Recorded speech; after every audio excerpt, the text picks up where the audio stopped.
नमस्कार दोस्तों, मेरा नाम अनुज है और मैं आप सभी का स्वागत करता हूं अपने चैनल पर जिसका नाम है शिवालिक प्रगति सेंटर। दोस्तों, जैसे कि आप सभी को ज्ञात होगा कि हम यहां पे आपके साथ सामान्य ज्ञान के जो सवाल हैं, जो हिमाचल प्रदेश में वेरियस एग्ज़ाम्स करवाए जाते हैं, उन पे जो सामान्य ज्ञान के जो सवाल पूछे जाते हैं, उनको आपके साथ डिस्कस करने की कोशिश करते हैं। तो अपने पिछले वीडियो में मैंने आपके साथ HP JBT टैट 2016 में जो कंडक्ट करवाया गया था, उसमें जो सामान्य ज्ञान के जो सवाल थे, उनका पार्ट 1 डिस्कस किया था। आज मैं उसी वीडियो का पार्ट 2 आपके साथ डिस्कस करूंगा। तो दोस्तों, अपने प्रीवियस वीडियो में मैंने आपको बताया था कि हमने एक वर्ल्ड हैप्पीनेस इंडेक्स जो है, जिसको कि यूएनओ के द्वारा जारी किया जाता है, मैंने आपको बताया था कि इसमें 136 या 137 कंट्रीज़ थे टोटल। तो जनरली इसमें 150 देश होते हैं, लेकिन इस साल इसमें 136 देश टोटल थे। तो आप इसको अगर रेक्टिफाई करना चाहें तो आप इसको करेक्ट कर सकते हैं। तो चलिए, आपका ज़्यादा समय न लेता हुआ आज का वीडियो का पहला सवाल देखते हैं। और आज जैसे कि आपको ज्ञात है कि क्वेश्चन नंबर 135 तक हम कल क्वेश्चन देख चुके थे। अब आज हम देखेंगे क्वेश्चन नंबर 136। तो क्वेश्चन नंबर 136 है दोस्तों कि सिल्क फाइबर किससे बना होता है? Option A carbohydrate, option B वसा, option C protein, option D लवण। और इस सवाल का जो सही जवाब है वो है ऑप्शन सी, सिल्क फाइबर जो है वो प्रोटीन का बना होता है। नेक्स्ट क्वेश्चन देखिए, क्वेश्चन नंबर 137। क्वेश्चन नंबर 137 है कि वायु को गर्म करने पर क्या होता है? ऑप्शन ए संकुचन, ऑप्शन बी विस्तार, ऑप्शन सी पहले संकुचन फिर विस्तार, ऑप्शन डी पहले विस्तार फिर संकुचन। तो देखिए दोस्तों, जब वायु को गर्म किया जाता है तो जब वायु गर्म होती है तो वायु फैलती है, जिससे उसका प्रसार हो जाता है या विस्तार हो जाता है, और वो हवा से हल्की हो जाती है और ऊपर की ओर उठती है। तो इस तरह से इस सवाल का जो जवाब है वो है ऑप्शन बी, वायु को गर्म करने पर उसका विस्तार होता है।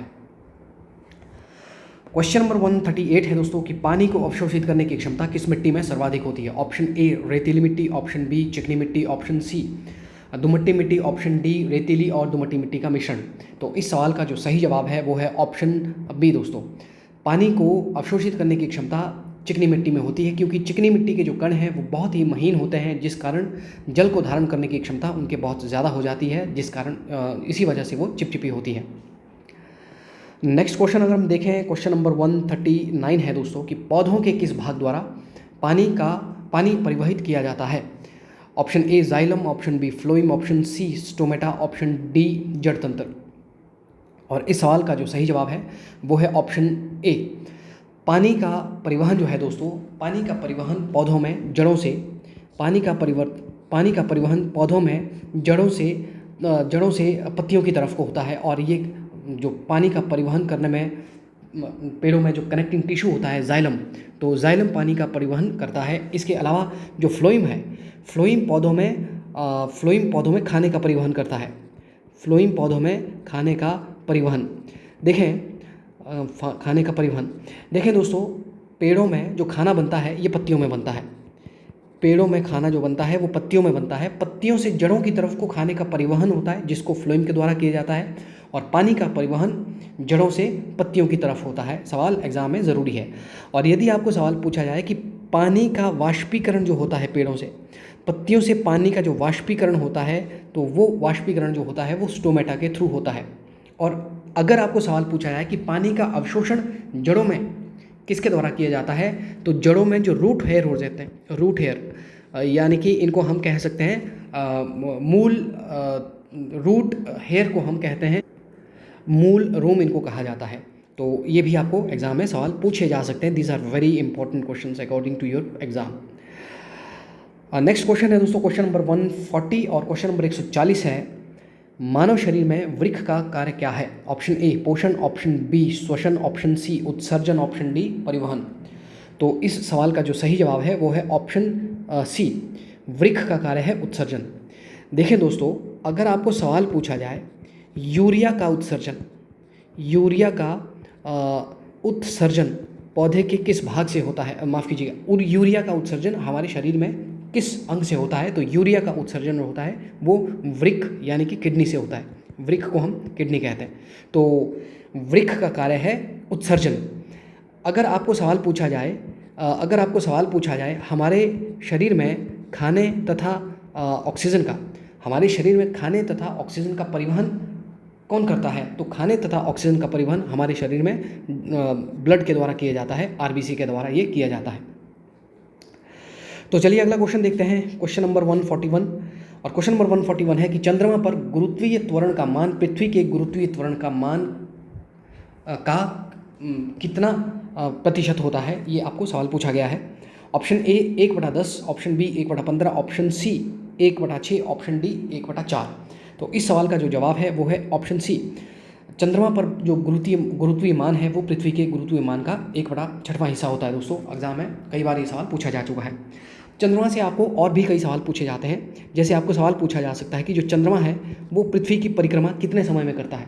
तो चंद्रमा पृथ्वी की परिक्रमा में मतलब चंद्रमा पृथ्वी का एक उपग्रह है। उपग्रह मतलब ग्रह जो है दोस्तों, ग्रह सूर्य के चारों तरफ घूमते हैं और उपग्रह जो है वो ग्रहों के चारों तरफ घूमते हैं। क्योंकि चंद्रमा पृथ्वी का एक उपग्रह है तो ये पृथ्वी की परिक्रमा करता है और पृथ्वी की परिक्रमा करने में चंद्रमा के द्वारा 27 दिन का समय लगा है।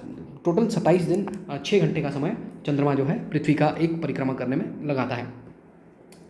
इसके अलावा आपको सवाल पूछा जा सकता है कि चंद्रमा का प्रकाश पृथ्वी तक पहुंचने में कितना समय लगाता है।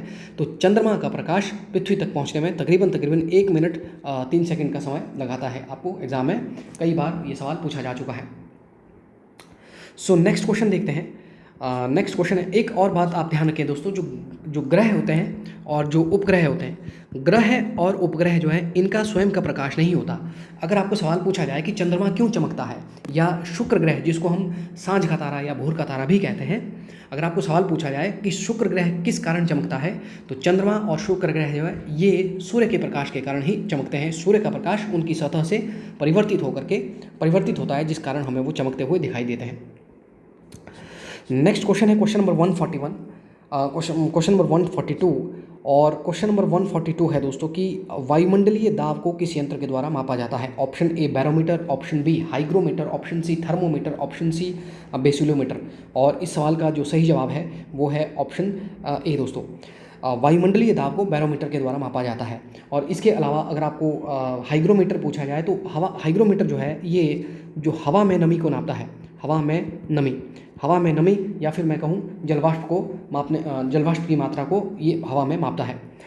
थर्मोमीटर दोस्तों ये ताप को मापता है। थर्मोमीटर ताप को यानी कि टेम्परेचर को मापता है। लेकिन अगर सवाल पूछा जाए उच्चतम ताप को मापने का यंत्र, तो उच्चतम ताप को मापने का जो यंत्र है वो है पायरोमीटर। बहुत ही ज़्यादा ज़रूरी है पायरोमीटर। उच्चतम ताप को मापने का जो यंत्र है वो पायरोमीटर है। दूध की शुद्धता को मापता है लैक्टोमीटर दूध की शुद्धता को मापता है। इसके अलावा अगर आपको सवाल पूछा जाए फैदोमीटर, ये जो फैदोमीटर है फैदोमीटर मापता है दोस्तों समुद्रों की गहराई को जो है फैदोमीटर के द्वारा मापा जाता है। इसके अलावा आपको सवाल पूछा जा सकता है एग्ज़ाम में, आपको सवाल पूछा जा सकता है सिस्मोग्राम या सिस्मोग्राफ। तो सिस्मोग्राम जो है ये भूकंप के जो झटके होते हैं उनकी तीव्रता को मापता है। इसी तरह से एग्ज़ाम में डिफरेंट जो इंस्ट्रूमेंट्स हैं जो अलग अलग चीज़ों को मापते हैं वो आपको एग्ज़ाम में पूछे जाते हैं। और जेबीटी टैट हो या टीजीटी टैट हो, इन एग्ज़ाम में यूजुअली ये सवाल पूछे जाते हैं। तो आप इस तरह के सवालों को ज़रूर अपने एग्ज़ाम पॉइंट ऑफ व्यू से तैयार कर लें। दोस्तों मैंने आपको कई बार कहा है कि ज़रूरी नहीं है कि जो सवाल मैं आपको बताता हूँ वही सवाल आपको एग्ज़ाम में पूछे जाएंगे, लेकिन इन सवालों को कई बार एग्ज़ाम्स में पूछा गया है। तो आप जब अपना स्टडी करते हैं तो आप डिटेल में स्टडी कीजिए, डिटेल में भी ज़रूर पढ़िए। सिर्फ और सिर्फ ये वीडियोज़ के ऊपर डिपेंडेंट होने से आपको बहुत मुश्किलें आ सकती हैं। आप चीज़ों को डिटेल में पढ़िए और इन सवालों को भी ज़रूर देखिए। यहाँ से आपको आइडिया होता रहता है कि आपको एग्ज़ाम में किस तरह के सवाल पूछे जा सकते हैं। और एक बात और मैं आपको बता दूं कि मैंने आपको कई बार कहा है कि हमने विज्ञान पर अलग से वीडियोस बनाए हैं। उन वीडियोस को जाकर ज़रूर देखिए, क्योंकि आपका जो एग्ज़ाम है जेबीटी टैट का, इसमें विज्ञान के सवालों की संख्या जैसे कि आप देख पा रहे हैं कई क्वेश्चन पेपर में डिस्कस कर चुका हूँ। विज्ञान के सवालों की संख्या इसमें काफ़ी होती है, तो आपको वो वीडियो जो है वो हेल्पफुल सिद्ध होंगे आपके लिए। नेक्स्ट क्वेश्चन है क्वेश्चन नंबर 143 दोस्तों। और क्वेश्चन नंबर 143 है कि निकट दृष्टि दोष वाला व्यक्ति कहाँ की वस्तु आसानी से देख लेता है। ऑप्शन ए दूर की वस्तुओं को, ऑप्शन बी नज़दीक की वस्तुओं को, ऑप्शन सी छाया में रखी वस्तुओं को, ऑप्शन डी धूप में रखी वस्तुओं को।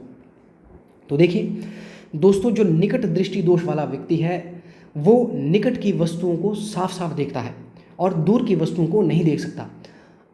पढ़ने में आपको ऐसे लग रहा है कि निकट दृष्टि दोष है, तो निकट की वस्तु साफ नहीं दिखाई दे रही होगी, लेकिन आपने याद रखना है कि निकट दृष्टि दोष वाला व्यक्ति निकट की वस्तुओं को नज़दीक की वस्तुओं को साफ देख सकता है। तो आपका जो सवाल का जो जवाब है वो ऑप्शन बी है। और उसी तरह से दूर दृष्टि दोष वाला व्यक्ति दूर की वस्तु को साफ दिखाई उसको देती है और निकट की वस्तु उसको दिखाई नहीं देती। तो अगर आपको सवाल पूछा जा सकता है जो निकट दृष्टि दोष है या फिर जो दूर दृष्टि दोष है, इनको दूर करने के लिए किस लेंस का प्रयोग किया जाता है, तो यूजुअली हम दो तरह के लेंस जो हमारी आंखों में यूज़ होते हैं, यदि आपको साफ नहीं दिखाई दे रहा, हमारी आंखों के लिए दो टाइप के जो लेंस होते हैं, जो चश्मे बनते हैं उनमें लगे रहते हैं। एक होता है अवतल लेंस और दूसरा होता है उत्तल लेंस। उत्तल लेंस को इंग्लिश में कन्वेक्स लेंस कहते हैं और अवतल लेंस को इंग्लिश में कॉनकेव लेंस कहते हैं। तो देखिए, उत्तल जो शब्द है ये छोटा है और दूर शब्द भी छोटा है, तो दूर दृष्टि दोष को दूर करने के लिए उत्तल लेंस और निकट दृष्टि दोष को दूर करने के लिए अवतल लेंस का इस्तेमाल किया जाता है। एग्जाम में आपको सवाल पूछा जा सकता है। नेक्स्ट देखते हैं क्वेश्चन, और क्वेश्चन नंबर 144 है। क्वेश्चन नंबर 144, प्रोटॉन की खोज किसने की? Option A J Thomson, option B Chadwick ने, ऑप्शन सी गैलीलियो ने, ऑप्शन डी गोल्डस्टीन ने। जो प्रोटॉन की खोज की है दोस्तों वो गोल्डस्टीन ने की है।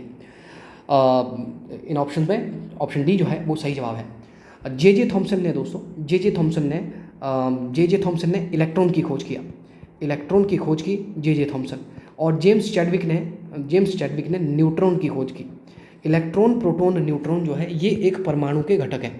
परमाणु जिसे हम एटम भी कहते हैं। तो एटम की जो ऑर्बिट है, एटम की जो कक्षा है, परमाणु की जो कक्षा है, परमाणु की कक्षा में इलेक्ट्रॉन पाए जाते हैं और परमाणु के नाभिक में न्यूट्रॉन तथा प्रोटॉन पाए जाते हैं। गैलीलियो ने दूरबीन की खोज की है दोस्तों। ये भी आपको एग्जाम में सवाल पूछा जा सकता है। क्वेश्चन नंबर 145 है कि विटामिन सी की कमी से होने वाला रोग। Option A pellagra, option B बेरी, option C scurvy, option D सूखा रोग। और इस सवाल का जो सही जवाब है वो है ऑप्शन सी। इस सवाल का जो सही जवाब है, स्कर्वी जो है विटामिन सी की कमी से होने वाला रोग है। विटामिन बी की कमी से होने वाला जो रोग है वो है बेरी। दोस्तों ये जो विटामिन बी है, विटामिन बी के कई रूप हैं। विटामिन B1 हो गया, B2 हो गया, B3 हो गया, B4 हो गया, इस तरह से B12 तक ये हैं, B12। तो यहाँ से कई तरह के आपको सवाल पूछे जाते हैं। जो विटामिन B3 है, विटामिन B3 की कमी से होता है प्लेग्रा। और जो सूखा रोग है जिसको हम रिकेटस भी कहते हैं, ये विटामिन डी की कमी के कारण होता है। एग्जाम में सवाल पूछा जाता है। विटामिन के आपको वैज्ञानिक नाम भी पूछे जाते हैं या रासायनिक नाम भी पूछे जाते हैं। जैसे विटामिन ए का जो रासायनिक नाम है वो है रेटिनॉल, विटामिन बी का जो रासायनिक नाम है वो है थायमिन, विटामिन सी का जो रासायनिक नाम है वो है एस्कॉर्बिकमल, और विटामिन डी का रासायनिक नाम है कैल्सीफेरॉल। तो इस तरह से आपको एग्जाम में सवाल पूछे जाते हैं। तो तभी मैं आपको कहता हूँ कि विज्ञान के ऊपर हमने जो वीडियोज़ बनाए हैं उन वीडियोज़ को भी ज़रूर देखिए। चलिए नेक्स्ट क्वेश्चन देखते हैं। नेक्स्ट क्वेश्चन है क्वेश्चन नंबर 146, और क्वेश्चन नंबर 146 है कि मानव शरीर में अस्थियों की कुल संख्या कितनी है? Option A 206, option B 205, option C 208, option D 204। तो इस सवाल का जो सही जवाब है, हमारे शरीर में जो हड्डियों की कुल संख्या है 206 है दोस्तों। होपफुली आपको ये सवाल का जानकारी होगी, इस सवाल के आंसर की जानकारी आपको होगी। बच्चों में जो हड्डियाँ जो पाई जाती हैं, जनरली 300 के आसपास आप बच्चों में हड्डियाँ पाई जाती हैं, जो बाद में फ्यूज़ होकर के 206 रह जाती हैं। आपको सवाल पूछा जाए कि मानव शरीर की सबसे कठोर भाग का नाम क्या है? ऑप्शन ए हड्डी, ऑप्शन बी नाखून, ऑप्शन सी यकृत, ऑप्शन डी दांत का इनेमल। तो इस सवाल का जो सही जवाब है वो ऑप्शन डी है दोस्तों।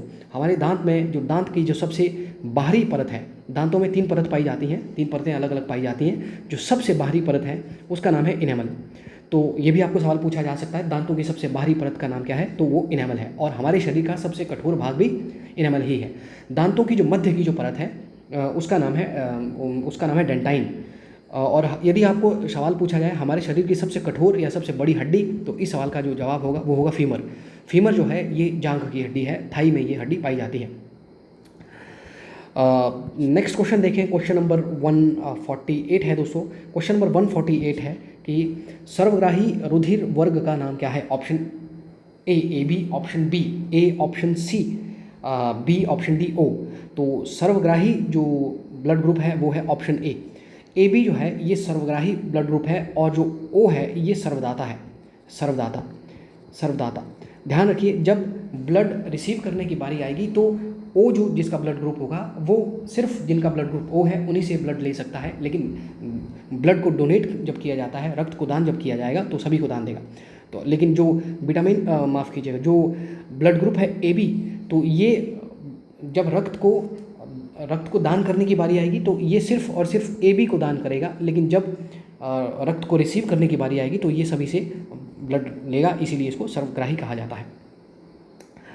क्वेश्चन नंबर 149 है दोस्तों। क्वेश्चन नंबर 149 है कि परम शून्य ताप किसे कहते हैं? Option A -250 degree Celsius, option B -273 degree Celsius, option C 0 degree Celsius, option D -240 degree Celsius. तो अब परम शून्य ताप जो कहा जाता है दोस्तों वो कहा जाता है -273 डिग्री सेल्सियस। देखिए दोस्तों, जो परम शून्य ताप है वो 0 केल्विन के बराबर होता है।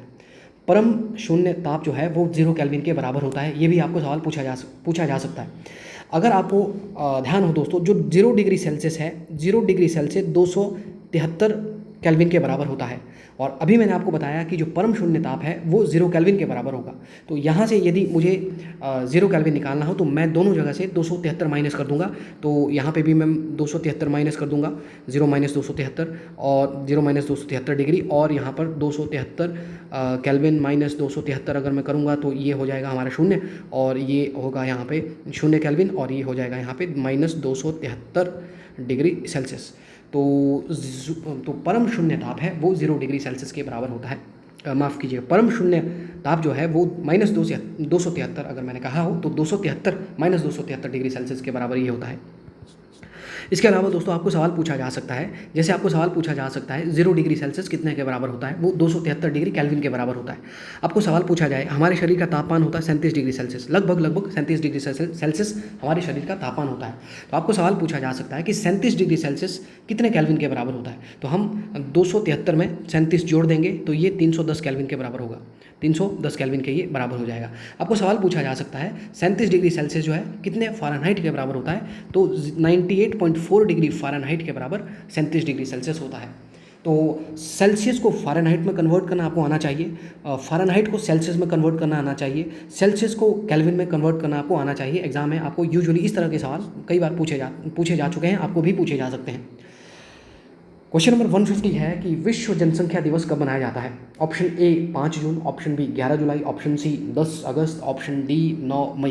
तो विश्व जनसंख्या दिवस मनाया जाता है दोस्तों ऑप्शन बी 11 जुलाई को मनाया जाता है विश्व जनसंख्या दिवस। 5 जून को हम मनाते हैं पर्यावरण दिवस, और 5 सितंबर को हम मनाते हैं अध्यापक दिवस। आपको मैं कई बार कह चुका हूँ 8 मई को हम मनाते हैं रेड क्रॉस डे, 1 मई को हम मनाते हैं मजदूर दिवस। आपको कई बार मैं कह चुका हूँ जब भी आप एग्ज़ाम देने के लिए जाइए डेज़ ज़रूर याद करके जाइए। डेज़ है, बुक्स हैं, कई क्वेश्चंस आप देखेंगे उनमें डेज़ और बुक्स यूजुअली पूछी जाती हैं। तो दोस्तों आज के इस वीडियो में इतना ही। यदि आपको वीडियो पसंद आया हो तो वीडियो को लाइक करें, शेयर करें, सब्सक्राइब करें। फिर आपके साथ एक नए वीडियो को लेकर आऊँगा दोस्तों। तब तक के लिए नमस्कार, जय हिंद, जय भारत।